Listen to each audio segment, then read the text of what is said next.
Ya, dipersilakan Abang Nasri.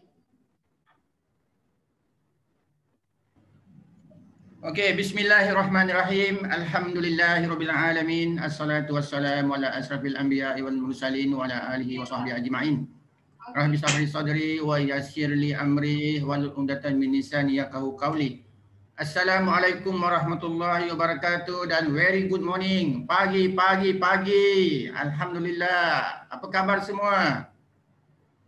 Satu, apa khabar semua? Alhamdulillah. Seperti yang dijanjikan pada petang ini, kita bersama kat udara lagi dalam topik yang paling penting dan sangat hangat diperkatakan pada hari ini, iaitu perkongsian top kesihatan. Bersama siapa? Bersama orang yang tidak lain tidak bukan, mereka dah tunggu lama dah. Memang siapa yang tak join rasa rugilah. 285 hampir 300 partisipan pada petang ini insya-Allah. Tajuknya ancaman varian Delta dan Lambda COVID-19. Hari ini kita lihat keadaan dunia kita hari ini sudah tidak stable lagi. Siapa kita punya penceramah kita? Profesor Abdul Aziz Al-Safi, tak lain tak bukan orang yang bertanggungjawab yang layak membicarakan tentang topik kita pada petang ini. Anak Kelantan, orangnya orang muda, mukanya sentiasa awet muda, senyum semua. Alhamdulillah, walaupun usia tak sama dengan dia punya fizikal je. Seorang pakar diabetik, ketua penyelidik dalam kumpulan bekam klinikal, sifu saya.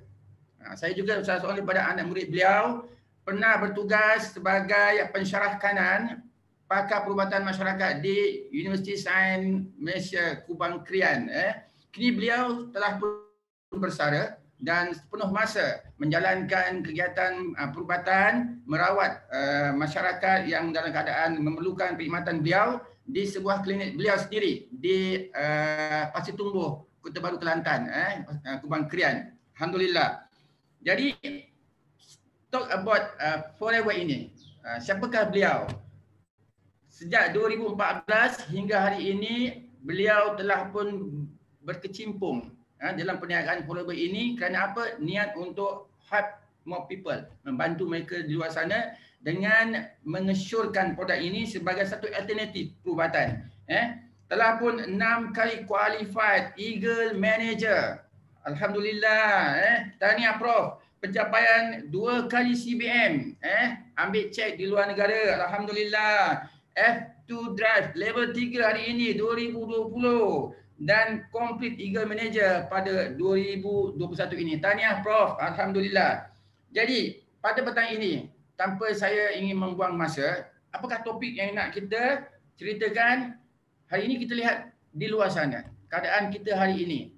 Kalau sebelum ini kita lihat ramai kawan-kawan kita yang post gambar, post status menunjukkan gambar-gambar yang berwarna. Apa khabar, dan itu menunjukkan dia punya status yang bagus, color gambar dia. Tapi hari ini kita lihat ada yang share ataupun ada yang upload ataupun up status gambar yang dah tak ada color. Gambar hitam putih. Belasungkawa, tahziah diucapkan kepada sekumpulan, tahziah diucapkan kepada mereka yang telah meninggal dunia akibat COVID-19. Sedih, kita kehilangan rakan-rakan, kita kehilangan kawan-kawan, saudara mara. Ada yang di kalangan saudara mara, adik-adik sendiri yang meninggal dunia akibat oleh virus COVID-19 ini. Jadi apa yang boleh kita bantu ialah pastikan kita ini jaga diri kita. Patuhilah SOP yang ditetapkan oleh pihak MKN. Jangan kita semena-mena ni tanpa benda yang penting kita keluar. Nasihat menasihati, jaga SOP, itu yang paling penting. Sesiapa yang belum mendapatkan vaksin, tolong lengkapkan vaksin pertama dan kedua. Yang telah lengkap, tahniah. Jangan jadi anti vaksin. Pastikan kita inilah ikhtiar kita. Selain kita berdoa dan bertawakal kepada Allah SWT untuk kita memastikan kita dan ahli keluarga kita terlindung daripada jangkitan penularan COVID-19 ini. Nah, hari ini saya mahu anda semua yang hampir dekat 500 partisipan ini siapkan buku nota, siapkan pen, jemput lagi kawan-kawan yang di luar sana untuk masuk dalam Zoom tentang kita nak berkongsi ilmu penting ni. sekurang-kurangnya kita boleh share dengan mereka yang di luar sana bersama ahli keluarga, dengan mereka yang tidak tahu tentang peluang untuk masuk dalam Zoom ini. Siapkan pen, fokus, fokus betul-betul siapa yang akan dijangkiti, siapakah yang berisiko di antara mereka yang dewasa dan kanak-kanak. Jadi, sama-sama kita fokus, kosongkan minda. Tanpa berlengah masa, saya persilakan Profesor Aziz Al-Safi untuk membentangkan perkongsian. Dipersilakan Prof. Terima kasih Ustaz. Alhamdulillah, bismillahirrahmanirrahim. Assalamualaikum warahmatullahi wabarakatuh dan selamat pagi semua. Ya. Jadi kita berjumpa pada hari ini dan tajuk yang saya nak bincang pada hari ini yang mungkin menghantui ramai antara kita lah. Ada yang orang panggil terkeliru dengan apa yang ada pada hari ini dan kadang-kadang sedih sebab macam Ustaz Nazri bagi tahu tadilah, kita selalu kita tengok yang suka kita nak tengok, tiba-tiba ya, kawan rapat dah jadi arwah, bukan seorang, bukan dua orang, 3-4 orang kadang-kadang satu family. Jadi menyedihkanlah, itu satu. Yang keduanya, kita terlalu takut dengan keadaan di luar sana dan kadang-kadang mengganggu kita untuk membuat bisnes. Ada orang semasa COVID ni, ada orang langsung tak boleh nak jalankan apa-apa perniagaan. Dan tetapi ada orang pula dia jualannya meningkat kan masa COVID. Jadi dan banyak benda terhalang lah. Jadi dan juga selain pada itu kebimbangan, fear. Jadi fear ini boleh menyebabkan kita mengganggu banyak aktiviti lah. Tetapi mahu tak mahu pun kita terpaksa hadapi benda ni. Itu yang pentingnya. Jadi kita perhadapi dan yang penting sekali kita ada pengetahuan macam mana nak menghadapi. Ada yang baru habis kuarantin, siapa dia? Nurul Asila baru habis kuarantin. Dan yang lain pun macam tu juga, ada yang positif. Dan baru-baru ni sahabat kita seorang pun telah meninggal. Jadi untuk itu kita marilah sama-sama membaca umul kita Al-Fatihah dan kita hadiahkan sedekah pada semua yang meninggal dan juga semoga Allah SWT orang panggil memberi perlindungan kepada kita semua. Al-Fatihah. Bismillahirrahmanirrahim. Alhamdulillahirrahmanirrahim. Maliki yaumiddin. Iyyaka na'budu wa iyyaka nasta'in. Ihdinas siratal mustaqim. Siratal ladzina an'amta 'alaihim. Jadi alhamdulillah, semoga Allah SWT menerima amalan kita. Ini adalah slide yang saya tunjukkan, ini adalah slide pertama saya bercakap pasal COVID, iaitu pada bulan Februari, pada 8 Februari pada tahun lepas. Kita dah ada dah. Tetapi pada masa tu kita ada bilangan kes kita ada 10 sahaja. Dan you imagine kan daripada 10 pada tahun lepas, sekarang ni semalam kita ada jumlah kes kita totalnya 1.400.000. You bayangkan. Dan bukan itu saja yang paling menyedihkan, berapa yang meninggal pun ramai. Jadi dan ini pun mungkin berlaku kepada semacam saya kata rakan kita yang terdekat, yang kita tak jangka kena pun ada, kena antara sahabat-sahabat kita pun ramai yang kena, mungkin the whole family kena. Jadi ini amat menyedihkanlah. Jadi untuk itu, untuk kita faham supaya kita sendiri dapat terhindar. Kerana apa? Kerana masa depan kita ni masih panjang dan kita banyak lagi benda-benda, orang panggil benda yang belum selesai yang kita nak laksanakan. Jadi itulah yang saya nak sebutkan. Pada hari ini seluruh dunia kita ada 24 juta lebih, 24.373 juta dan 830,000 kematian sudah pada hari ini. Jadi sekarang ni ini adalah yang mula-mula dahulu, mula-mula coronavirus kita tahu yang bermula daripada Wuhan, jadi cerita yang sama. Cumanya untuk hari ini saya akan nak membincang beberapa isu berkaitan dengan ini dan macam mana cara untuk kita hadapinya, ya. Kita tahulah ini semua masa tu vaksin tak ada tapi kita boleh hadapi, ya.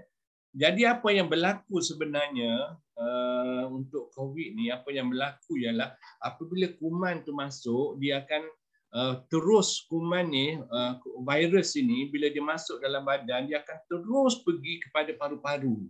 Dan daripada hasil daripada paru-paru ni, dia akan jadi apa ni, macam mana, dia adakan dua bentuk. Satunya orang panggil general systemic disorder, ni maknanya tanda-tanda secara keseluruhannya macam demam, keletihan, batuk, sakit kepala, hypoxemia ni disebabkan kekurangan oksigen.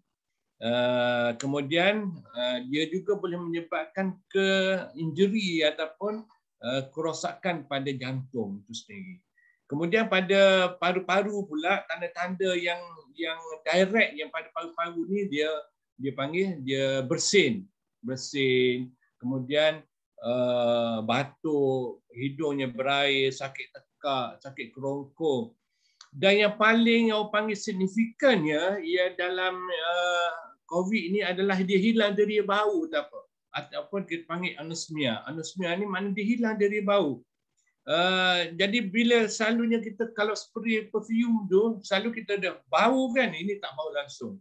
Dan kita nak tahu yang paling sensitifnya, kita nak tahu bila kita dah recover, bukannya sebab tak ada demam tau. Tak ada demam tu mungkin tak semua orang, tetapi yang paling sensitifnya bila kita dah mula ada deria bau. Itu maknanya badan kita ni dah hampir normal lah. Jadi itu yang penting. Okey. Jadi slide ni cukup penting untuk kita fahami ya. Untuk kita fahami apa yang berlaku sebenarnya apabila virus tu masuk di dalam badan kita.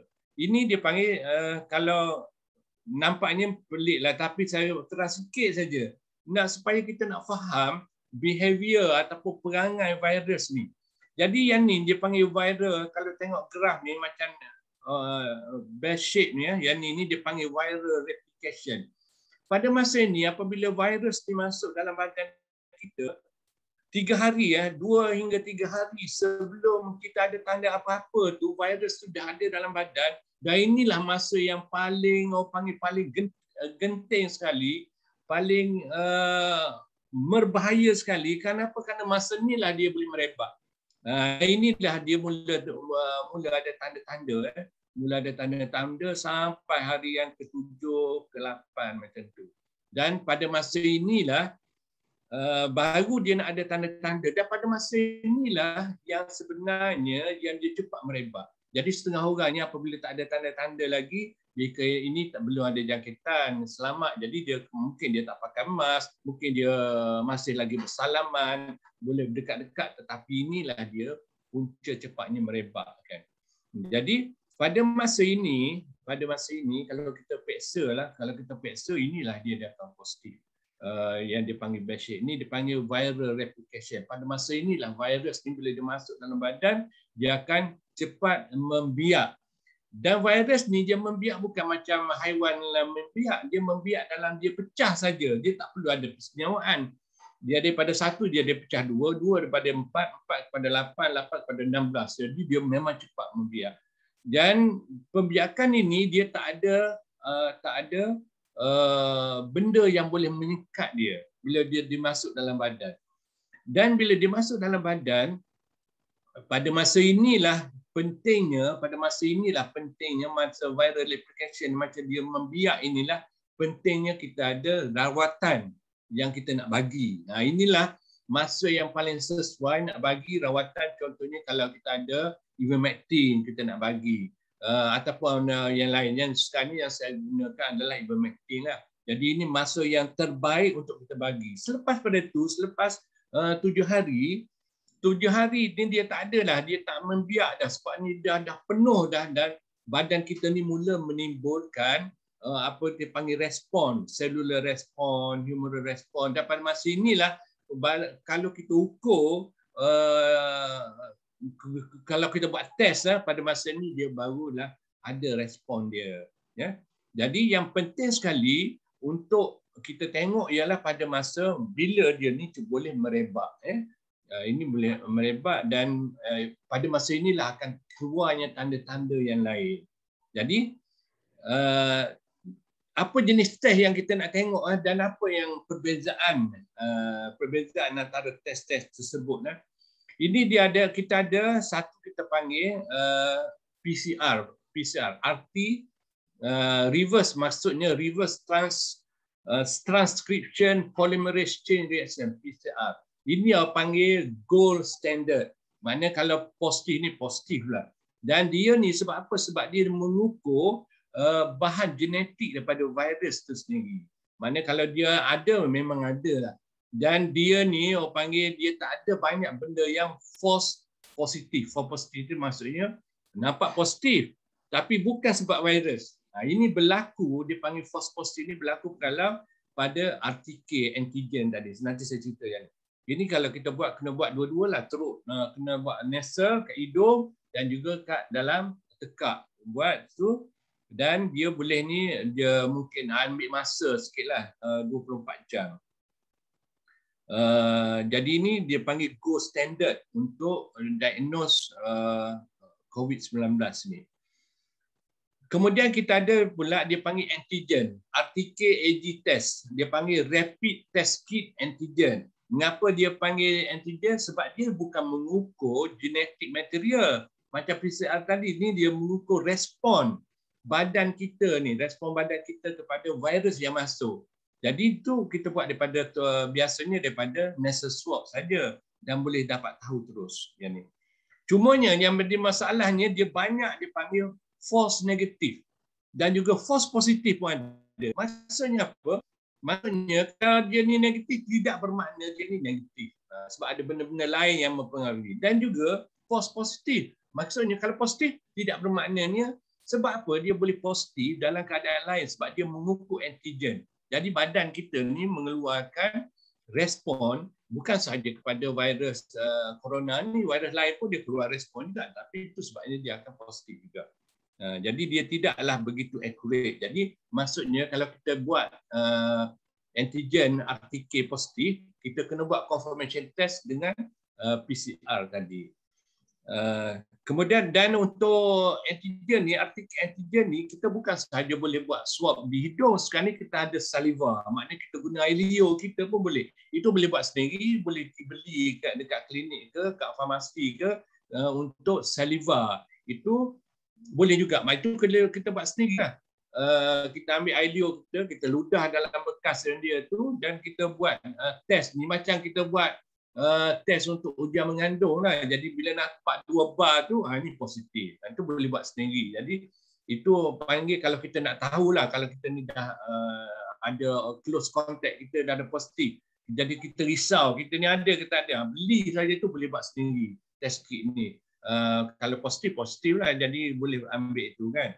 Okay. Yang lagi penting sekali dia panggil antibody test. Antibody test ni untuk melihat ni test to show you a person had infection in the past. Lepas tu kita ukur antibody dia.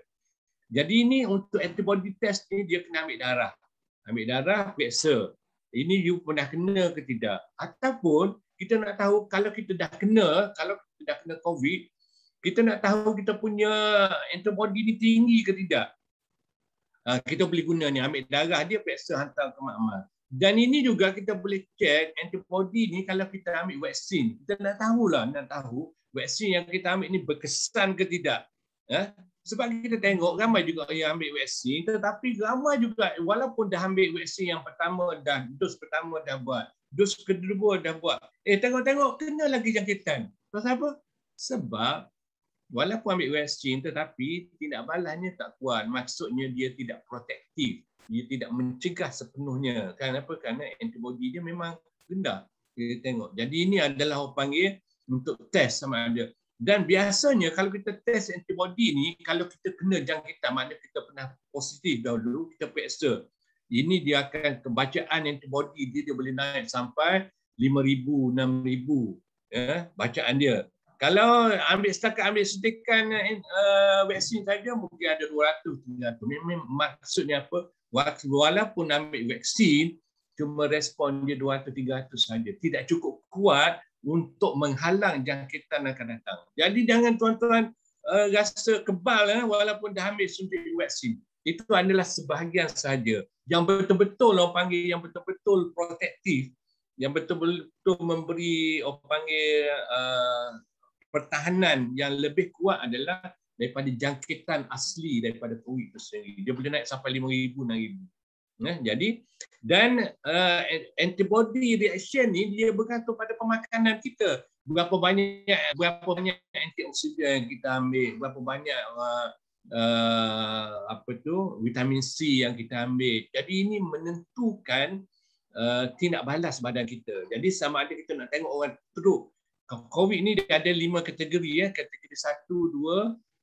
Kategori 1 ni dia kena jangkitan positif tetapi tak ada simptom apa-apa, tak ada apa simptom. Kategori 2 ni dia ada simptom. Tapi simptom ni setakat demam, selsema, batuk, tak kuatlah. Kategori 3 ni positif dengan severe symptoms. Kemudian kategori 4 ni dia dah simptom ni dah teruk sangat, termasuk respiratory ataupun tanda-tanda pada paru-paru, dan kategori 5 ni memang teruk yang memerlukan rawatan di ICU. Jadi 5 kategori. Jadi apa yang menentukan kita punya tahap pemakanan kita, berapa banyak vitamin yang kita ambil, berapa banyak antioksidan yang kita ambil. Ini menentukan apabila kita kena jangkitan, kita ni di kategori mana. Kalau kita punya pertahanan badan ini kuat, walaupun kena COVID, tapi biasanya jarang pergi kategori 3, 4. Dia boleh duduk pada kategori 1 dan 2. Tetapi kadang-kadang ada juga pergi pada kategori yang teruk. Pasal apa? Kerana itu sebab tindak balas badan kita ni terhadap virus itu sendiri. Okey ya. Jadi ini saya nak tunjuk perbezaan lah supaya kita jelas pasal apa kita tak cukup dengan kita buat RTK antigen test saja. Jadi kita kena buat PCR. PCR ni panggil gold standard lah.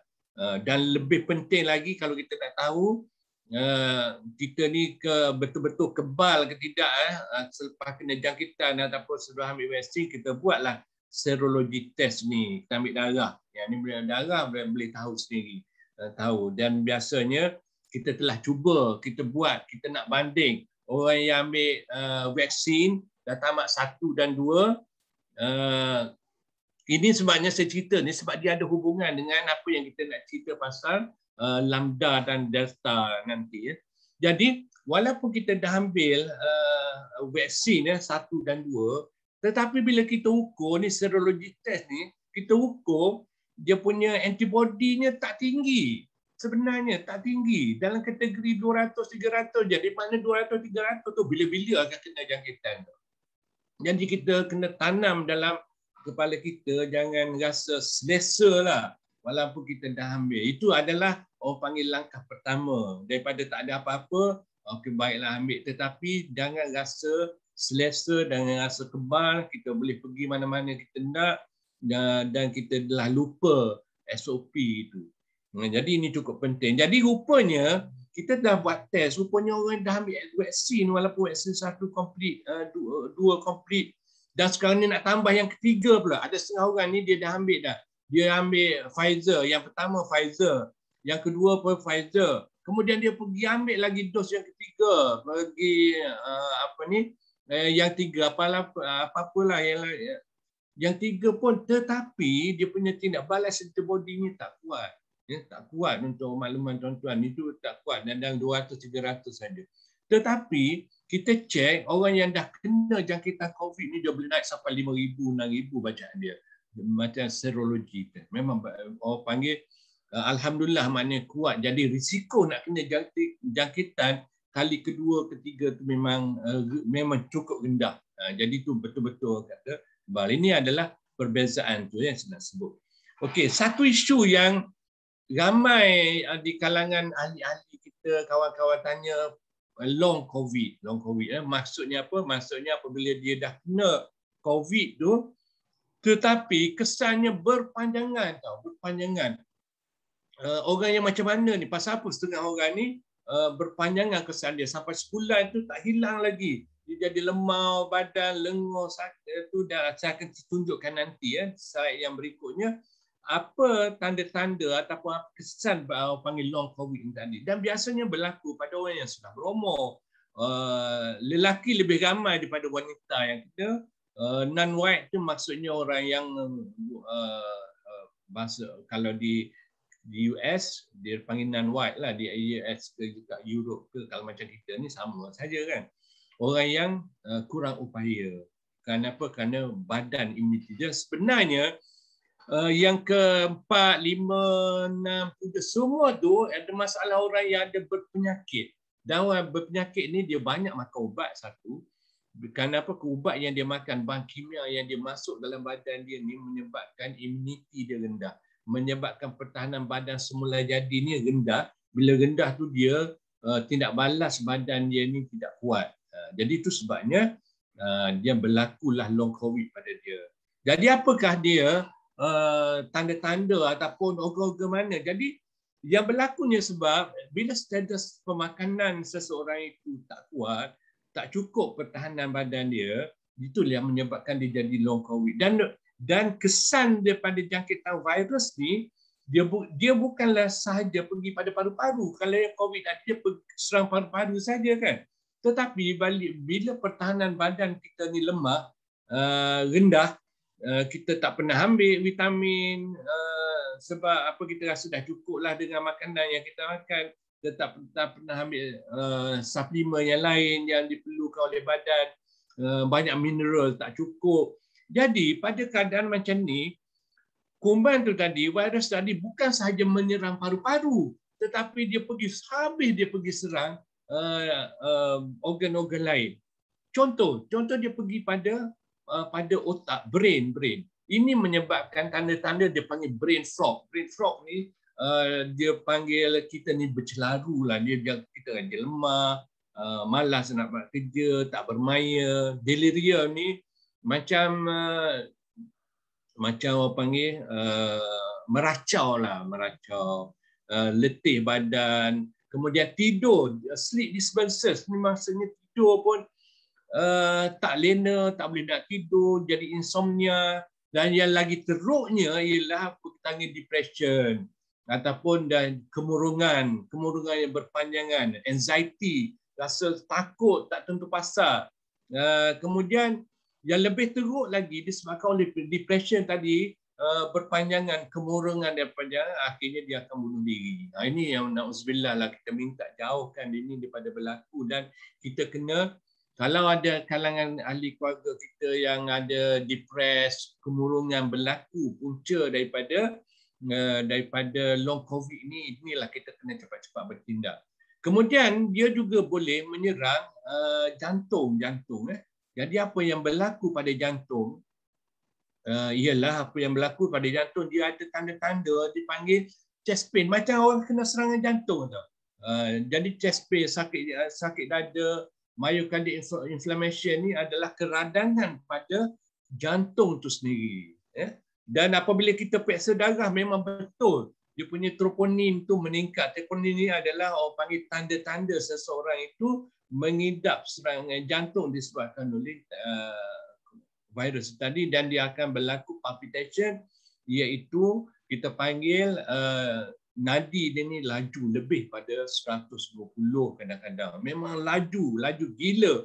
Ini menyebabkan dipanggil palpitation. Dan keserangan virus tadi kepada paru-paru disebabkan oleh pertahanan badan yang teramat kurang tadi, dia akan jadi semput. Dan sebelum ni tak pernah pun dia kena asma, tiba-tiba jadi asma. Batuk yang berpanjangan, dan serangan pada pankreas pula dia boleh menjadi injury pada pankreas ataupun dipanggil pancreatic injury, pancreatitis ataupun keradangan pada pankreas. Jadi itu kadang-kadang orang yang sebelum ni tak ada pun kencing manis, tiba-tiba ada kencing manis selepas kena COVID. Nah, inilah dia akibat dia. Tengok gula dia dah naik. Sebelum ni tak ada pun. Ini adalah berlaku disebabkan oleh kerosakan pada beta sel pankreas itu sendiri dan menyebabkan gula dia naik. Kemudian dia boleh menyerang juga pada buah pinggang. Dia boleh menyebabkan apa kita panggil renal impairment ataupun acute kidney injury. Kerosakan pada buah pinggang yang akhirnya kalau kita tak ambil rawatan segera, dia akan berterusan boleh menjadi CKD. Serangan pada salur usus boleh menyebabkan orang tiba-tiba jadi diarrhea ataupun menjadi cerit-berit, nausea, rasa loya, nak muntah. Dan serangan pada juga boleh berlaku pada salur darah. Ya, salur darah menjadi kerandangan pada salur darah dan macam-macam masalah, ada berlaku perdarahan pada kulit dia. Kemudian pada hati, tiba-tiba hati dia menjadi rosak. Ini bukan disebabkan oleh ambil ubat dan sebagainya. Ini tanpa ambil ubat pun ini adalah disebabkan oleh serangan daripada virus itu sendiri, menyebabkan perubahan pada enzim pada hati dan juga pada limpa itu sendiri. Jadi bila serangan pada limpa dia menyebabkan imuniti menjadi rendah. Jadi tuan-tuan dan puan-puan, kita tengok serangan virus itu sendiri kepada seluruh organ badan kita, itu yang menyebabkan kita panggil long COVID. Jadi bila orang dah kena COVID ni, dia balik rumah pun jadi lemah, tak nak bekerja, malas, letih, berpanjangan apa semua. Jadi itulah yang sebenarnya berlaku. Dan macam mana kita nak atasi, saya akan cerita lagi macam mana nak atasi ni semua di akhir nanti. Tapi inilah untuk kita faham yang berlaku. Mengapa ini, kalau kita ni kalau kategori 1 dan 2 dia biasa tak ada masalah, tetapi ini berlaku pada kategori yang 3, 4 dan 5. Dan yang untuk makluman kita tak cukup dengan perubatan yang biasa yang kita ambil lah. Contohnya kita ambil ubat batuk ke, beli Brecol ke, ataupun ubat lain, tak jadi. Ataupun kita ambil antibiotik ke. Sebab apa? Sebab ini bukan lagi disebabkan oleh jangkitan kuman yang boleh kita rawat dengan menggunakan antibiotik. Ini adalah tindak balas badan kita yang tak dapat melawan daripada kesan-kesan daripada virus itu tadi. Jadi contohnya kalau dalam paru-paru, kalau kita tengoklah, kita teropong tengok, kita panggil bronkoskopi, kita tengok dalam paru-paru, kita tengok terlalu pekatnya dia punya secretion. Jadi menyebabkan dia akan semput dan sebagainya. Jadi untuk secretion ni dia tak cukup sekadar kita ambil rawatan untuk mencairkan kehak contohnya tadi. Jadi dia kena ada rawatan yang special yang kita boleh bagikan untuk mereka-mereka begini supaya dia boleh hilang daripada masalah long COVID ni tadi. Okey, itu adalah bahagian long COVID. Jadi saya harap jelas bahagian long COVID tadi, sebab saya nak pergi kepada satu isu yang cukup penting yang berlaku ialah pada hari ini kita bukan lagi menghadapi jenis virus coronavirus yang asal tu, COVID-19 yang asal, tapi sudah berlaku pelbagai variasi. Adalah yang alpha, ada beta, delta, gamma. Dan bukan tak cukup daripada situ. Kita ada alpha ni daripada mana? Daripada UK sendiri, daripada England.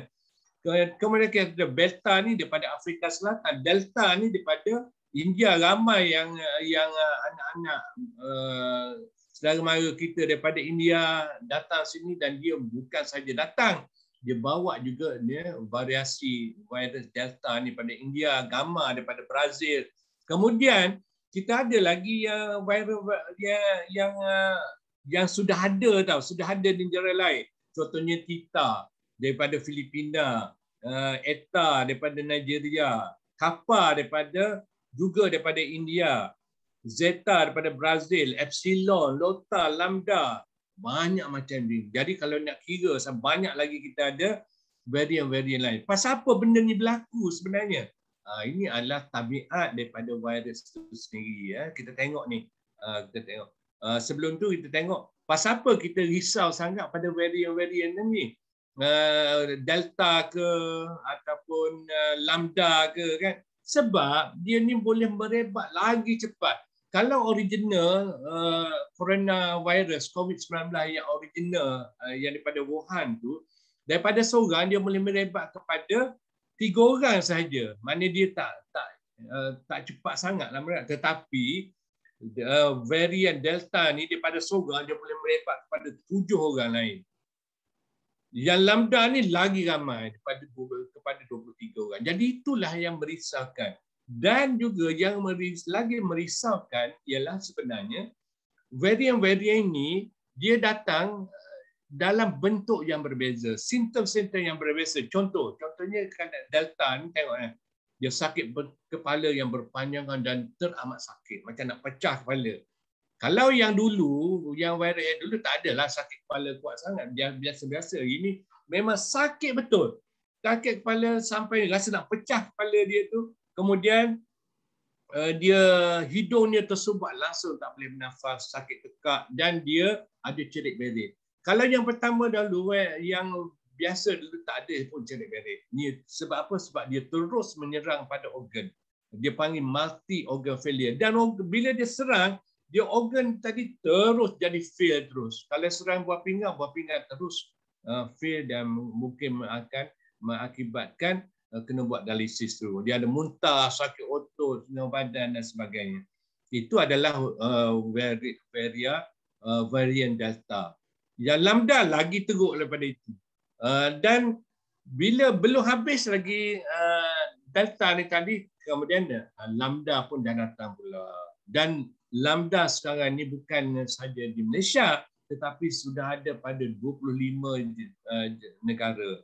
Dan begitulah juga yang lain-lain akan sampailah bila-bila masa. Kalau ada negara lain tu kat kita pun ada. Jadi sekarang ni kalau kita nak sebelum tu untuk kita fahamlah pasal apa berlakunya varian-varian ni, ini adalah tabiat daripada virus tu sendiri.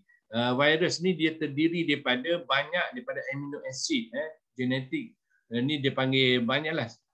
Kita tengok spike protein. Kalau kita tengok ini adalah bentuk virus. Yang bawah ni ada inilah yang dikatakan virus pada COVID-19.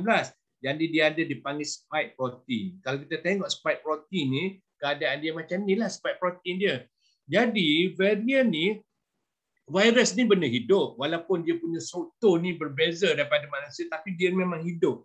Jadi bila benda hidup, dia dah jadi sifat benda hidup ni, dia akan berubah mengikut keadaan. Dia tahu ini dah ada vaksin ni. Dia pun mula fikir macam mana kalau kita nak lawan pada vaksin, kita tak nak mati, kita tak nak mati, dan kita nak membiak juga walaupun dia ada vaksin. Jadi dia secara natural ni dia akan bertukar. Dia tak adalah bertukar bentuk, tapi dia cuma tukar, dia panggil dia punya pada amino acid, kandungan amino acid saja bertukar. Dan dua saja bertukar macam ni. Dia hilangkan satu, ada dia tambah yang lain, itu saja. Jadi dua jenis amino acid bertukar, dia dah jadi varian lain. Jadi bila dia dah bentuk antibody nak lawan virus yang asal ni, dia tak berkesan lagi dah. Tak berkesan lagi. Jadi kalau kita nak ikut dengan vaksin, ini orang panggil boleh tahan buat vaksin lah. Ini dah habis dah. Yang dos 1, dos 2 habis, tiba-tiba keluar pula varian lain. Ni tak boleh dah. Kena tambah lagi satu. Jadi saya nak tunjukkan betapa kalau kita nak mengharapkan sahaja pada vaksin, sampai bila-bila pun kita tak menang. Ya, kita tak akan menang. Kenapa? Kerana virus ni lagi cepat dia duplicate dan lagi cepat dia beradaptasi dengan keadaan. Jadi nanti kita nak buat, jadi sepanjang mungkin setiap 6 bulan kita kena ambil injection yang baru untuk vaksin yang baru. Kalau kita nak mengharap pada, itulah idea saya nak tunjukkan pada tuan-tuan dan puan-puan. Ideanya bukan jangan mengharap pada vaksin, walaupun kita yang asas tu kita ambil, tetapi kita jangan mengharap sepenuhnya pertahanan pada vaksin. Kerana sebab dia tidak akan memberi perlindungan sepenuhnya. Apa buktinya saya dah cakap kan? Walaupun kita dah ambil vaksin 1-2, tetapi masih lagi orang kena jangkitan. Dan bila kita tengok, bila kita test antibody, dia tak sekuat mana. Jadi maksudnya walaupun kita dah complete, jangan kita ingat kita ni kebal, kita dah terlupa ataupun kita dah pandang ringan tentang kita nak membentuk imuniti dalaman. Kita jangan ingat kita dah kebal, kita tak perlu lagi pakai mask, kita tak perlu lagi penjarakan sosial, kita boleh masuk mana-mana restoran nak makan seperti dulu-dulu. Jangan kita ingat macam tu. Kita kena ingat bahawa kita kena sentiasa protect diri kita. Dua-dua dalam dalaman ni maksudnya kita kena sentiasa kekal dengan pengambilan bahan-bahan antioksidan, vitamin, suplemen untuk bersihkan usus. Kena buat macam tu supaya badan kita ni ada tip-top tau dari segi penjagaan. Jadi walaupun kita dah ambil imunitas sudah lengkap dan kita tambah lagi dengan pertahanan badan fizikal dalaman dan juga luaran. Itu yang mesej yang saya nak sampaikan. Okey ya. Dan di samping itu kita ada juga rawatan yang bagi saya memang berkesan walaupun setengah orang kata setengah orang tak suka, tetapi saya bercakap berdasarkan pengalaman saya sendiri. Saya ramai orang yang kena jangkitan apabila kita bagi saja ivermectin, hari kedua, hari ketiga ni dia dah hilang tanda-tanda dia, dah hilang tanda-tanda, simptom dah hilang dan dia tak adalah pergi kepada pada kategori 4 dan 5 bila kita dah, tapi dengan syaratnya kena bagi dos yang betul dan jangka masa yang betul. InsyaAllah ini adalah satu-satunya rawatan yang berkesan dengan harga yang murah. Jadi ini kita boleh ambil ini untuk dia boleh dua-dua, untuk pertahanan, untuk mengelak daripada berlaku jangkitan dan juga untuk jangkitan yang dah kena ni supaya tidak jadi lagi teruk. Maknanya kalau daripada kategori 1, 2 ni tak pergi pada yang ketiga. Kalau kita ambil pada masa yang ketiga, kategori ketiga dia tak pergi pada keempat dan kelima. Dan dia ni cukup. Dan cukup penting sekali adalah kita kena ambil vitamin C. Ya. Vitamin C ni kena ada. Kerana apa? Kerana vitamin C ni dia memberi perlindungan yang cukup bagus. Kerana apa? Kerana inilah satu-satunya bahan yang boleh menembusi dinding sel pada virus itu sendiri. Kalau kita bagi bahan-bahan lain, dia tak boleh nak tembus pada dinding sel virus tu, sebabnya virus tu tak boleh nak mati. Ya, jadi kalau kita sebab apa? Sebab vitamin C ni bahan yang natural. Bila bahan yang natural, dia boleh pergi menembusi dinding sel tadi dan boleh memusnahkan virus itu sendiri. Jadi tetapi kita kena ambil dalam jumlah yang betul, jumlah yang betul supaya cukup untuk bagi pertahanan dalam badan. Ini kita panggil absorpsi. Mengapa? Dan untuk ini 60 mg ni adalah sehari ini adalah kalau kita tak ada jangkitan. Bila kita ada jangkitan, kita kena bagi sekurang-kurangnya 1000 mg sehari. Ya. Jadi itu cukup penting sekali. Dan di samping itu kita kena ada rawatan lain iaitu vitamin D. Dan yang saya biasa guna ia terpanggil D3K2 ni, D3K2 ni yang dalam bentuk spray. Mengapa vitamin D ni penting? Kerana apa? Kerana vitamin D ni dia membantu metabolisme lebih daripada 85 jenis metabolisme dalam tubuh. Dan biasanya apabila seseorang itu kena jangkitan, dia menyebabkan vitamin D ni berkurangan pada tahap yang paling rendah. Jadi penting sekali pada masa ini kita kena ambil juga vitamin D ni yang terbaiknya untuk cepat dia serap adalah kita ambil dalam bentuk spray. Ya.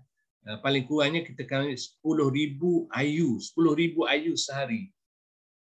Okay. Dan juga habatus sauda ini pun cukup penting kerana apa? Kerana kandungan daripada asid linolik dengan linolik G. Linolik ini cukup dalam habatus sauda ni cukup penting untuk meningkatkan imun. Jadi ideanya adalah untuk meningkatkan imuniti seseorang itu. Jadi kita kena guna apa sahaja. Yang lainnya adalah madu lah. Madu ni memang saya memang tak tinggal lah. Kerana apa? Kerana ini adalah pada hadis Rasulullah Sallallahu Alaihi Wasallam sendiri. Ini boleh digunakan untuk semua jenis penyakit. Bukan sahaja rawatan COVID, tapi semua jenis. Ini adalah daripada hadis daripada yang diriwayatkan oleh Ibnu Abbas.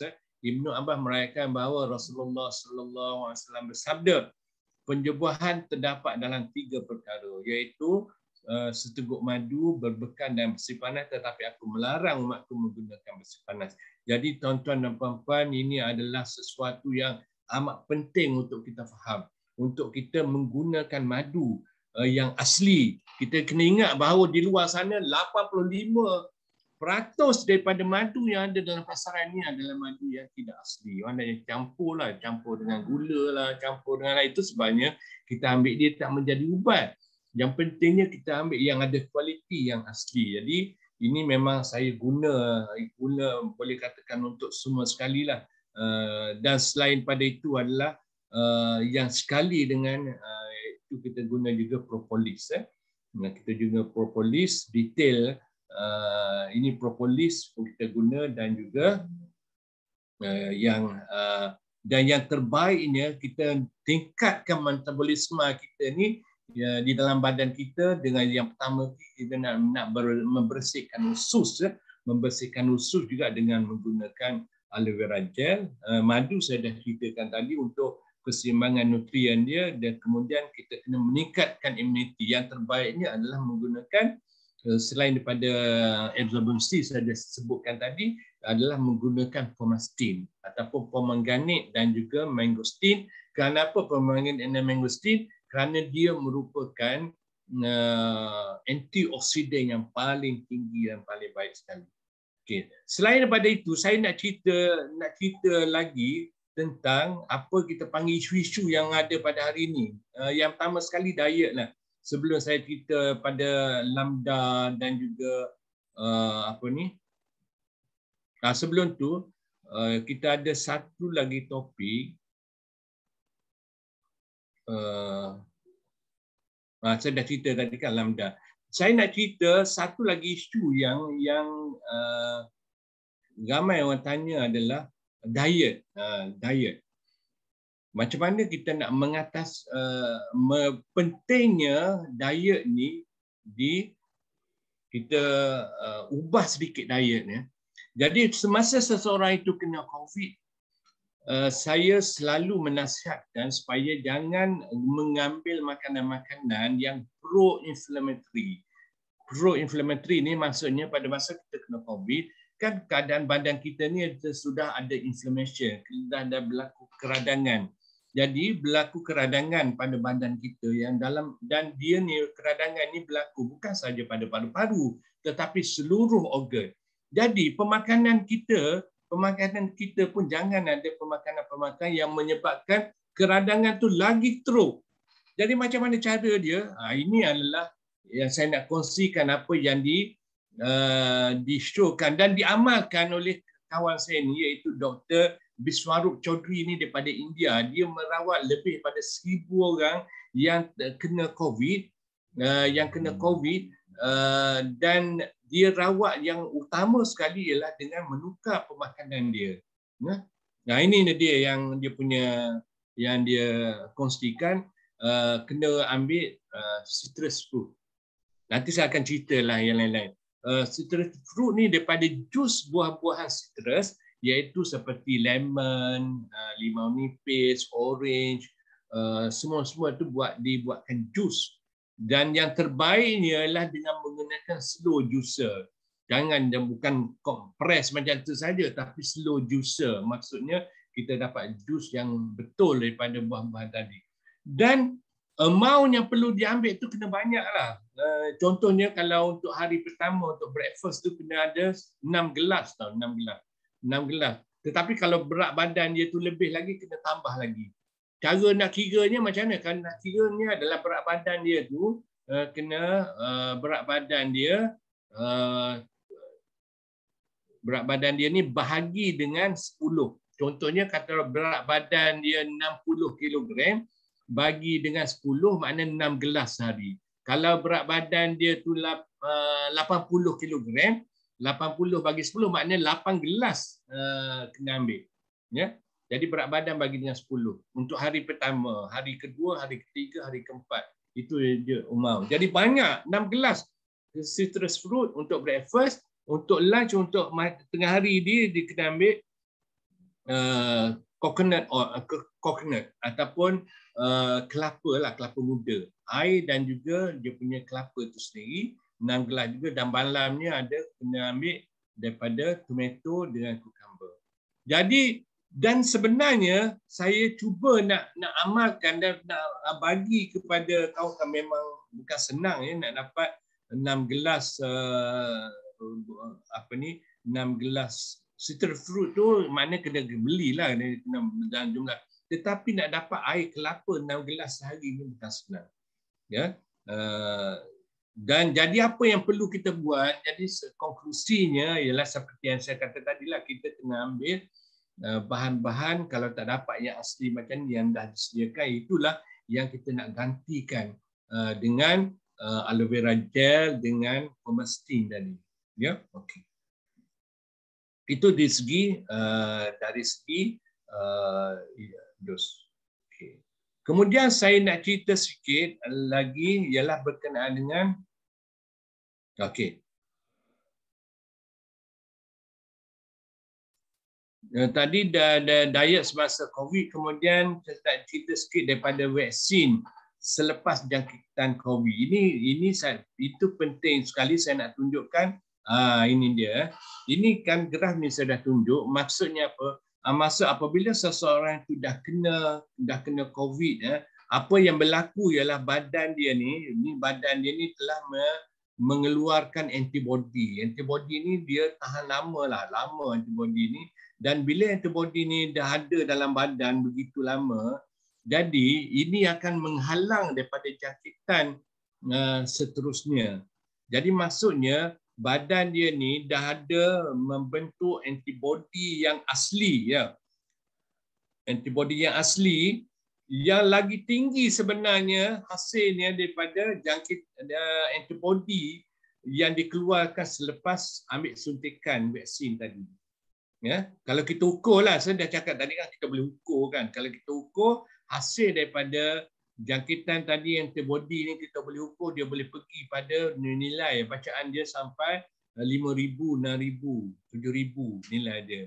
Tapi kalau vaksin ni cuma setakat 200, 300 saja. Jadi maksudnya pertahanan yang badan kita sediakan selepas saja vaksin tadi, selepas saja jangkitan tadi, maksudnya pertahanan dia lagi tinggi. Kualiti dia lagi tinggi, dan sebenarnya kita tak perlu ambil vaksin yang immediate selepas jangkitan. Kenapa? Kerana pertahanan yang asli ini sudah ada. Jadi kalau kita nak ambil pun mungkin selepas bulan selepas itu ataupun beberapa bulan sekarang, benda itu akan bertahan lama. Ya. Jadi dia tak perlu tergesa-gesa untuk mengambil vaksin selepas jangkitan. Jadi ini yang kita nak kena faham, betul-betul faham kita punya badan. Dan apakah yang akan menentukan berapa lama ni antibody ni kekal dalam badan ni adalah pemakanan yang sebutkan tadi. Jadi kita kena sentiasa jaga badan kita ni supaya tindak balasnya bertahan lama dan supaya untuk mengelakkan jangkitan yang berikutnya. Jadi itu sebabnya yang berlaku ialah walaupun kalau kita ambil vaksin, setakat ambil vaksin sahaja, jadi itu sebabnya virus yang baru datang, vaksin ni dia tidak cover ataupun tidak disediakan untuk melawan varian-varian yang baru tadi. Ya. Jadi katalah saya dah tunjuk beberapa jenis varian yang bakal akan berlaku nanti, maksudnya yang berlaku nanti dia tidak, virus ni dia vaksin yang kita ambil tu dia tidak membantu untuk melawan dia. Jadi macam mana cara nak jaga? Kita kena jaga dalaman kita, jaga daripada itu yang berlaku ni, dia kena jaga daripada pengambilan bahan-bahan yang saya sebutkan tadilah supaya kita dapat tingkatkan imuniti badan kita. Okey ya. Itu isu yang kedua kan. Kemudian ni diet dah sebut, diet semasa jangkitan COVID dah sebut. Jadi cuba kita elakkanlah semasa kena jangkitan, kalau kita nak sedia makanan ke kepada pasangan kita, janganlah pada masa kita COVID tu kita bagi makan daging ke, bagi KFC ke, bagi burger ke, itu adalah makanan-makanan yang kita panggil ialah pro-inflammatory, menyebabkan inflammation tu lagi banyak berlaku. Jadi dia tak membantu. Jadi kita kena bagi bahan-bahan yang anti-inflammatory pemakanan. Contohnya kita bagi sup, sup sama ada mixed vegetable soup, kita bagi sup pumpkin ataupun sup labu ataupun sup-sup lain yang mana satunya senang penghadaman, yang keduanya badan kita ni tak menggunakan tenaga yang banyak untuk proses penghazaman. Contohnya kalau kita bagi makan daging ke, kita bagi daging ke ayam ke, dia badan kita memerlukan tenaga yang banyak untuk proses penghazaman itu sendiri. Jadi sedangkan kita perlu tenaga yang banyak untuk proses penyembuhan. Jadi sebahagian besar daripada tenaga itu digunakan untuk penghazaman makanan-makanan tadi. Jadi itulah ideanya supaya kita jaga pemakanan. Ya begitu je dengan minuman yang kita nak minum. Jadi kita penting sekali kena bagi pemakanan yang begitu. Okey, vaksin selepas COVID saya dah sebut. Kemudian vaksin di kalangan kanak-kanak, kerajaan nampaknya telah membuat persediaan lah untuk bagi vaksin ni kepada kanak-kanak. Dan kita perlu ingat, kalau kita tengok pada hari ini pun, kanak-kanak ni tak ramai yang kena jangkitan. Dan kalau kena jangkitan pun dia cepat boleh pulih, kanak-kanak. Jadi sebab apa? Sebab pertahanan badan. Dia apa-apa pergi pada pertahanan badan, imuniti badan seseorang. Jadi dan dia kanak-kanak ni dia tak ada terus pergi kepada kategori 4-5 seperti yang kita lihat pada orang tua. Kenapa? Kerana dah design begitu rupa, Allah design begitu rupa, terutamanya bagi mereka yang telah menyusu badan lah, bagi saudara. Dia itu adalah dia panggil antibody yang asli yang ada pada kanak-kanak. Satunya dia dapat antibody daripada mak dia. Yang keduanya memang pada masa kecil, pada badan kanak-kanak ni memang dia punya antibody dia tinggi. Dia mampu untuk melawan. Jadi kalau diikut dari segi risiko nak kena komplikasi daripada vaksin itu sebenarnya lagi tinggi berbanding dengan risiko nak kena jangkitan yang teruk disebabkan oleh virus. Ya, jadi maksudnya apa? Maksudnya kita kalau macam saya lah, saya seboleh-bolehnya saya tak nak bagikan apa, kerana kanak-kanak ini sudah ada bahan vaksin ya ataupun pertahanan semula jadi yang okey. Jadi itu saja yang saya nak kongsikan dengan tuan-tuan dan puan-puan pada hari ini. Satunya dari segi apa kita panggil varian. Tadi kita berhati-hati dengan varian, kemudian long COVID, isu-isu yang berkaitan. Jadi saya rasa itu sahaja yang ingin saya sampaikan, Nazri. Mungkin kita boleh buka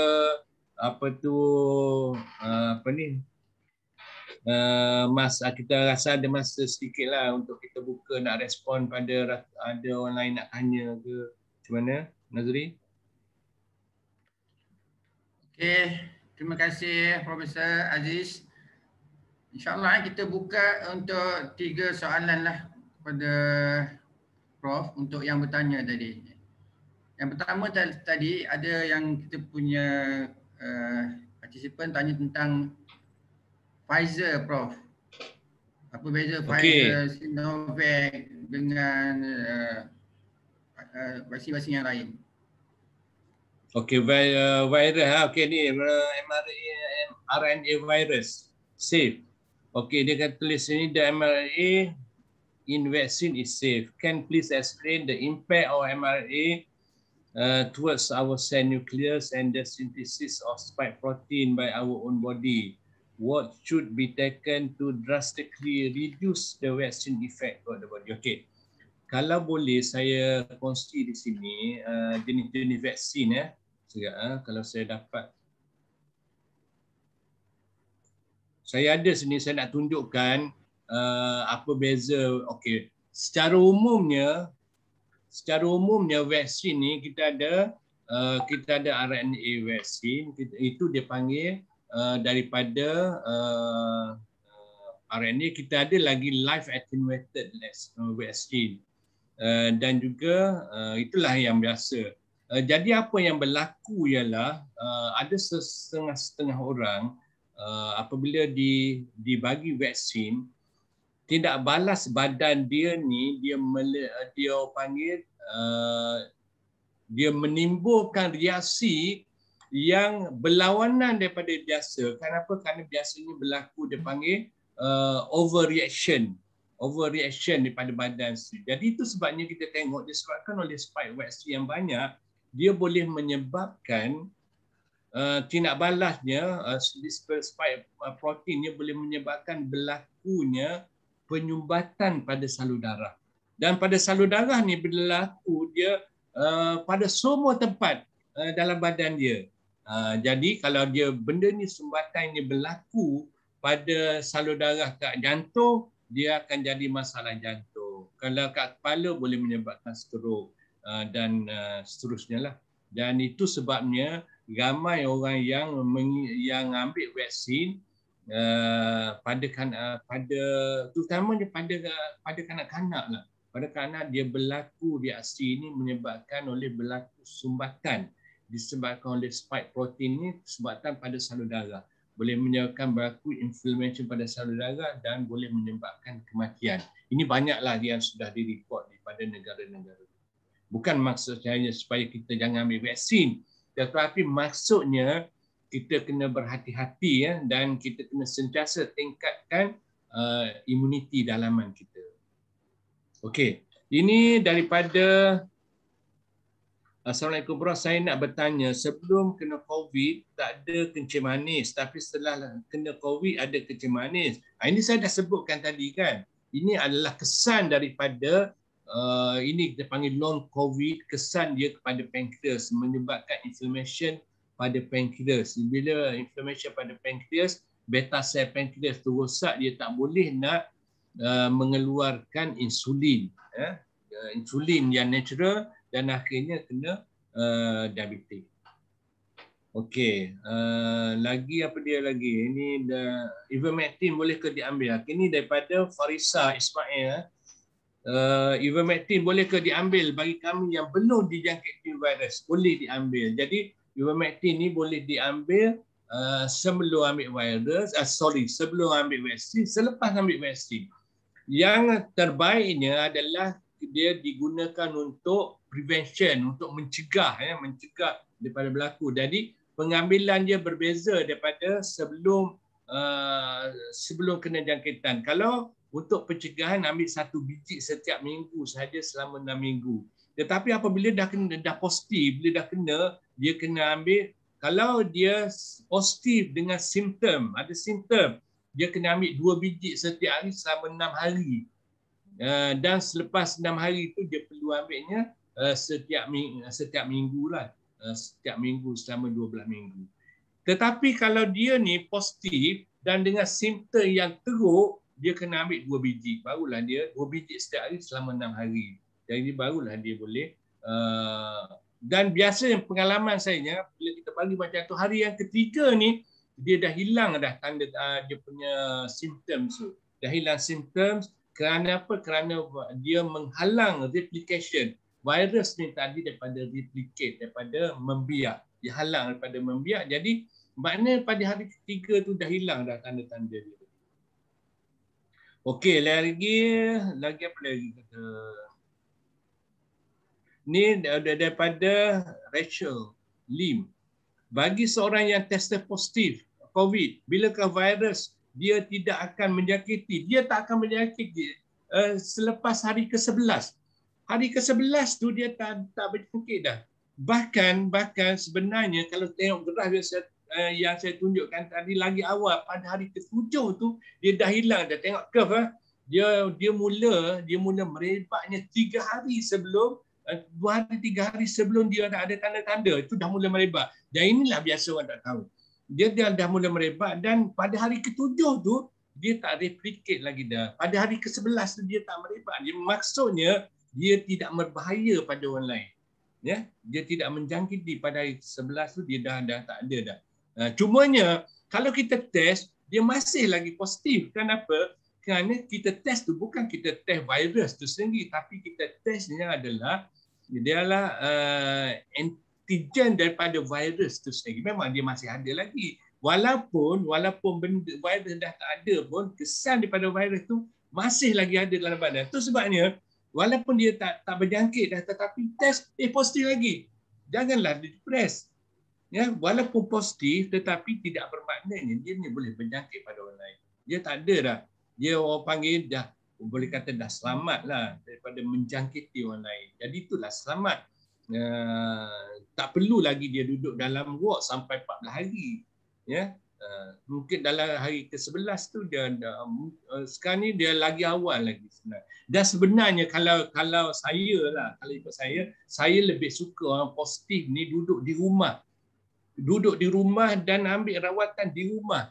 Kenapa? Kerana dia lebih terjaga lagi, dari segi dari segi yang pertama sekali pemakanan dia terjaga.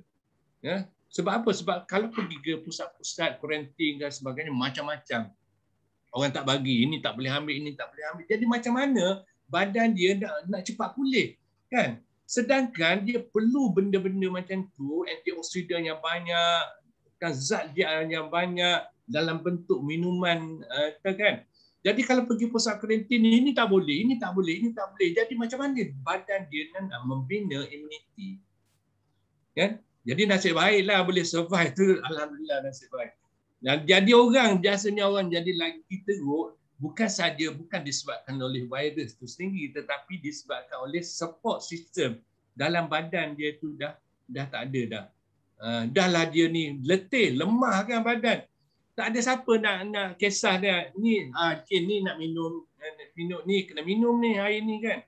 Nak minum air kelapa ke, nak bagi jus citrus jus ke, tak ada siapa. Nak bagi pemastin ke, tak ada orang. Tak bagi pula. Nak masuk pusat kuarantin itu pun tak bagi. Jadi macam mana you nak bagi badan tu kuat? Jadi ini satu kekurangan lah pada saya. Jadi saya rasa itu sebabnya saya kalau pesakit saya suruh duduk di rumah dan kita bagi rawatan terbaik. Dan ini adalah kebaikan daripada Allah SWT. Kalau seluruh keluarga kena positif COVID kan, biasanya adalah seorang yang tak kena. Tau. Ini dah Allah dah tentukan macam tu. Tau. Supaya apa? Supaya yang seorang ni boleh jaga dia. Tau. Cuba tengoklah ramai yang kena kan dalam satu keluarga, tapi ada seorang yang negatif. Dia terdedah pada kuman yang sama, terdedah pada environment yang sama, tapi dia tak kena. Pasal apa? Ini adalah yang Allah pilih. Kau ni, kau kena jaga. Tetapi apa yang berlaku, kita bawa semua sekali pergi pusat kuarantin, tak ada siapa nak jaga.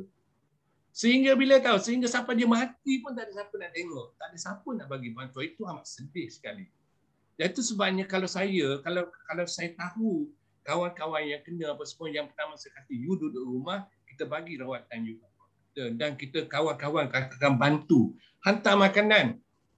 Dan makanan pun jangan kasih dia order. Jangan kita tolong order pula dengan Grab. Sebab makanan-makanan yang kita order melalui Grab itulah yang panggil makanan yang lagi cepat ataupun lagi lambat dia boleh pulih.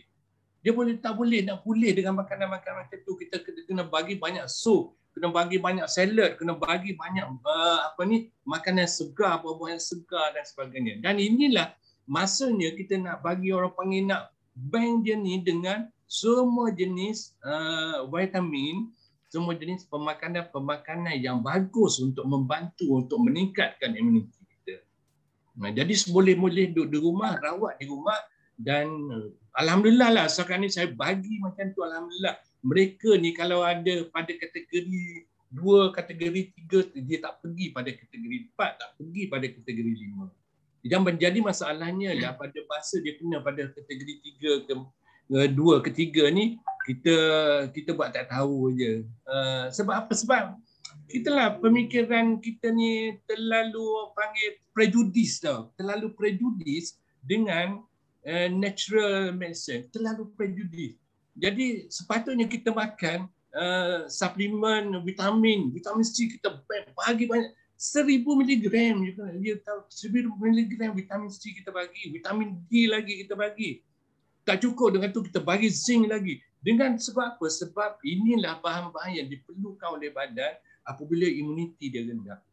Bila imuniti rendah, dia perlukan bahan-bahan macam ni untuk tingkatkan balik keupayaan dia untuk melawan virus. Sebab apa? Sebab bila dia dah bila dia sudah badannya virus ni dah rendah kan, jadi dia berlaku, dia panggil respon badan dia, imun badan dia untuk melawan dia punya antibody nak melawan bahan virus tadi.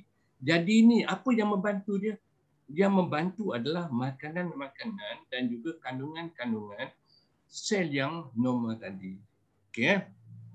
Itu virus yang penyakit. Ni apa lagi Pfizer ni pernah ada sebut. Apakah ubat batuk yang terbaik untuk diambil jika dijangkiti? Okey. Untuk ubat batuk ni okey. Ubat batuk yang terbaik ialah ubat daripada bukan ubat batuk tau, tapi daripada honey, madu.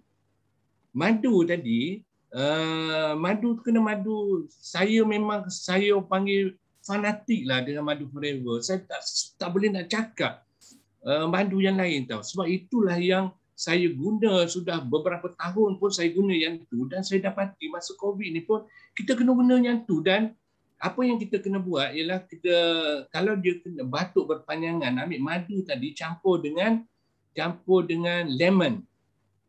Ya, madu tadi campur dengan lemon, campur dengan air suam. Jadi minum yang tu saja, tak perlu guna ubat batuk lain. Sebab ubat batuk yang ada ni sebenarnya bukan bagus untuk dia sebab dia akan depress. Jadi yang dia penting kalau batuk berpanjangan ni adalah kita nak mengurangkan dia punya phlegm tadi. Jadi ini boleh dibantu dengan honey campur dengan lemon dan campur dengan satu lagi ialah habatus sauda, minyak habatus sauda. Bukannya habatus sauda dalam kapsul. Yang penting ni daripada minyak tu sendiri. Ya, jadi ini adalah ubat batuk. Kemudian daripada Niza Fauzi, ivermectin boleh diambil oleh ibu mengandung. Okey. Ibu mengandung dan yang menyusu tak boleh nak ambil. Kenapa? Kerana kita tahulah ibu mengandung ni sebab dia ada janin kat dalam tu, dan janin ini dia panggil dia terlalu sensitif dengan apa-apa bahan yang terutama masa perkembangan. Jadi tak boleh nak ambil. Jadi kalau dia ni positif COVID, dia tak boleh nak ambil ivermectin. Apa yang kita kena bagi bahan yang natural, bagi vitamin C 1000 mg setiap hari. Kalau boleh 1000 mg pagi, petang, ambil vitamin D yang spray yang saya sebutkan tadi. Kemudian ambil madu, ambil propolis, bee pollen, royal jelly. Jadi ambil benda-benda tu semua. Itulah yang dia boleh buat. Okey. Ini lagi, ini daripada Jamiah Kasar. Saya pesakit SLE, CKD tahap 5. Bagaimana saya nak menghadapi situasi wabak COVID-19 supaya dapat mengelak daripada okey. SLE dengan CKD ni tough, memang tough lah sikit. Sebab apa? Sebab yang pertama sekali SLE, yang kedua CKD tahap 5 ni dia sedang katanya dia kena banyak berpantang makan. Ya, jangan kena banyak berpantang makan, dia tak boleh nak ambil semua jenis protein haiwan. Jadi kena ambil daripada protein daripada sumber asli, protein daripada plant based protein lah, plant based protein. Kemudian dia kena banyak ambil daripada honey. Kemudian dia punya karbo pun nak kena tukar, tak boleh nak makan daripada yang beras biasa, kena makan daripada beras daripada dia panggil bario black rice, ataupun dia ambil beras perang, ataupun dia ambil daripada Bali. Jadi benda-benda macam tu. Kemudian air pun kena sukat. Yang eloknya you datang jumpa saya lah, saya bagi rawatan. Dia sebab special sikit lah orang CKD, dia dah CKD, SLE pula. Kalau you pergi jumpa doktor lain kata tak ada harapan awak ni kena buat dialisis sajalah, macam tu saja. Jadi saya ikhlas nak bagi tahu kalau you betul-betul nak berubat, you datang kat saya bagi rawatan. Itu saja solusi yang paling senang sekali ya. Okey.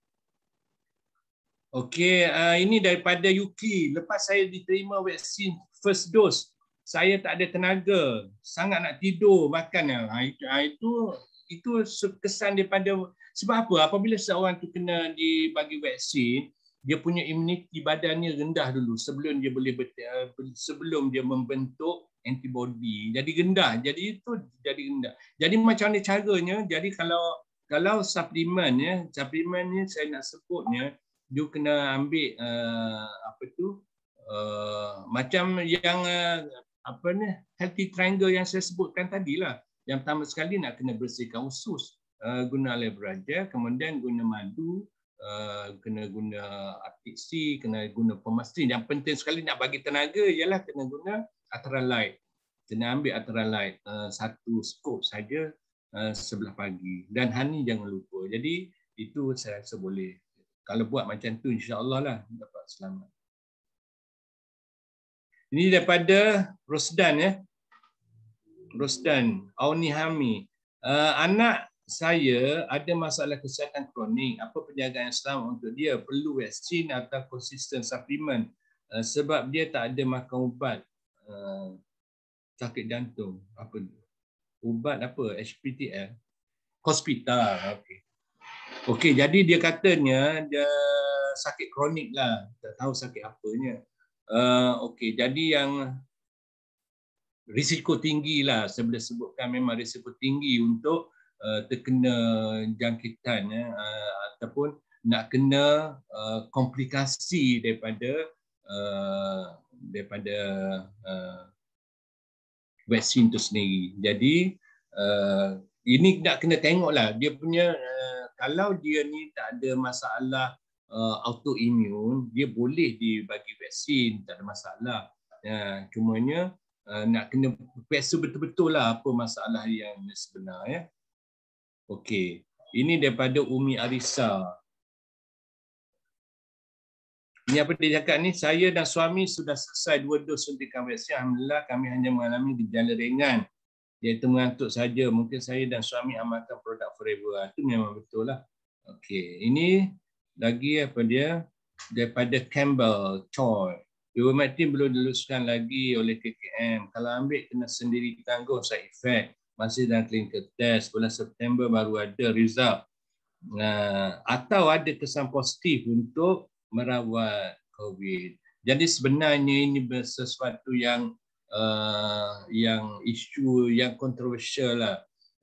Tetapi atas dasar nak membantu, nak mengubat. Sebenarnya bukan masalah ivermectin ni tak ada bukti.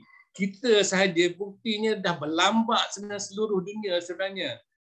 Cumanya kerajaan kita saja yang tak nak terima bukti yang dah ada, itu je masalahnya. Bukan dia kata nak kena buat klinik, dah berlambak sebenarnya. Saya bagi lecture sebenarnya pada saya tu sebabnya saya tahu yang kita dah buat kajian seluruh dunia macam tu. Cumanya yalah kalau saya cakap mungkin banyak benda-benda akan terdedah kan. Jadi saya tak naklah cerita, tetapi bukan isu itu sebenarnya. Itu panggil superficial. Superficial, benda yang kita tak tahu saja. Sebab itulah yang kita diberi tahu oleh kerajaan. Tapi apa yang diberi tahu oleh kerajaan itu tidak semestinya betul. Banyak benda-benda yang tersembunyi. Ya, jadi itulah saya boleh ceritanya. Okey, ada lagi yang nak tanya? Daripada Ina tanya, kalau lepas vaksin hari keempat, tiba-tiba gout datang, bengkak suku, boleh ambil produk yang mana? Okey, sebenarnya vaksin ni dia sebenarnya dia tak ada kaitan sangatlah dengan vaksin itu sendiri walaupun berlaku selepas ambil vaksin. Tetapi untuk kalau dia memang dah ada gout dia jarang gout ni pada siku, tapi mungkin disebabkan oleh sakit sendi yang biasa lah. Jadi ini boleh ambil yang kalau betul-betul gout boleh ambil yang apa yang ada kepada kita ya.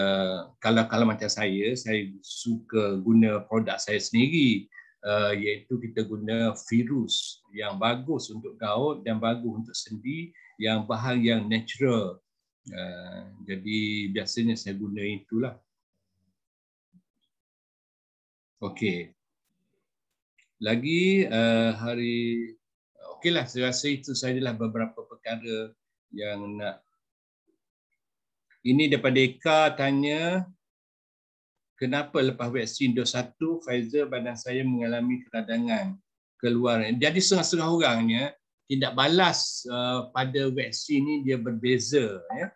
Tindak balas vaksinnya ataupun tindak balas badan kita ni kepada bahan-bahan yang ada dalam vaksin. Sebenarnya dalam vaksin tu sendiri kita tahu dia ada 5 bahan tau. Bukan saja RNA saja dalam vaksin tu. Kita ada bahan yang melarutkan vaksin tu. Dia ada lagi bahan-bahan yang diperlukan supaya vaksin tu tahan lama tau. Dan juga bahan-bahan untuk transport vaksin tu sendiri dalam badan. Jadi dia ada 5 lagi bahan lain. Jadi kadang-kadangnya badan kita ni ada tindak balas dengan protein yang ada di dalam vaksin tu sendiri. Jadi itulah kita timbul. Kadang-kadang ada keradangan, ada ruam lah, ada sakit badan. Jadi itu adalah tindak balas yang berlaku. Jadi kalau berlaku tindak balas macam tu, apa yang kita perlu buat ialah kita guna bahan yang boleh mengurangkan keradangan ataupun anti keradangan lah. Mungkin kalau teruk sangat kita perlu ambil suntikan lah untuk mengurangkan keradangan itu yang berlaku. Okey. Daripada Eri Brak ni. Assalamualaikum, saya bekas pesakit COVID. Sekarang perlu buat check up darah di hati. Apa produk yang boleh diambil? Produk yang boleh diambilnya ialah inilah saya sebutkan ada seseorang tu ada panggil masalah dipanggil long COVID. Long COVID ni dia boleh pergi pada semua organ. Salah satunya adalah hati, ya, hati. Jadi yang terbaiknya ialah kena ambil Pomastin lah, Pomastin. Pomastin ni cukup bagus. Pomastin, kemudian ambil honey, ambil propolis juga, supaya dia dapat menghilangkan masalah tersebut. Ini daripada hari kelima dah okey, ada dari rasa tu dah ada seorang kan ambil lama kan. Ini daripada Amiza, kanak-kanak boleh ambil ivermectin ke tidak? Kalau kanak-kanak ini kalau dah berumur 5 tahun ke atas boleh ambil. 5 tahun ke atas. Kalau kurang pada 5 tahun tak boleh. Saya settle second dose Sabtu lepas, masuk hari ketiga. Alhamdulillah tak ada gejala berat. Saya amalkan setiap hari makan mandi. Jadi saya rasa itu sajalah, yang lain-lain tu dah tak ada.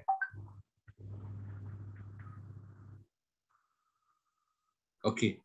Jadi saya rasa itu sajalah yang dapat saya kongsikan dengan tuan-tuan dan puan pada hari ini. Saya ucapkan ribuan terima kasih pada semua yang hadir, pada semua yang bagi soalan, yang bagi pandangan. Semoga perkongsian sedikit itu memberi manfaat pada tuan-tuan dan puan-puan, dan saya mendoakan tuan-tuan dan semua dalam jagaan Allah SWT. Dan perlu diingat bahawa kita perlu jaga, walaupun kita sudah ambil vaksin 1 dan 2, dos 1 dan 2, ataupun ada orang yang tambah lagi dos yang ketiga, tapi kita kena ingat bahawa kena jaga dalaman dan juga luaran. Dalaman tu kena sentiasa kekal dengan pengambilan antioksidan yang kita amalkan yang biasa.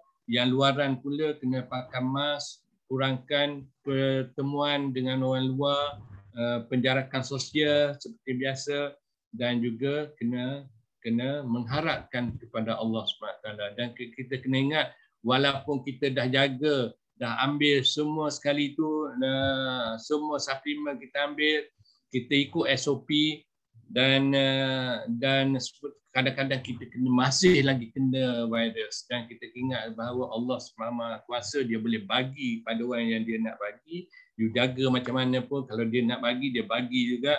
Kita terima sajalah dengan reda. Yang pentingnya kita ikut amalan yang seperti dan ditunjukkan oleh Rasulullah SAW. Itu sahaja. Wabillahi taufiq wal hidayah. Wassalamualaikum warahmatullahi wabarakatuh.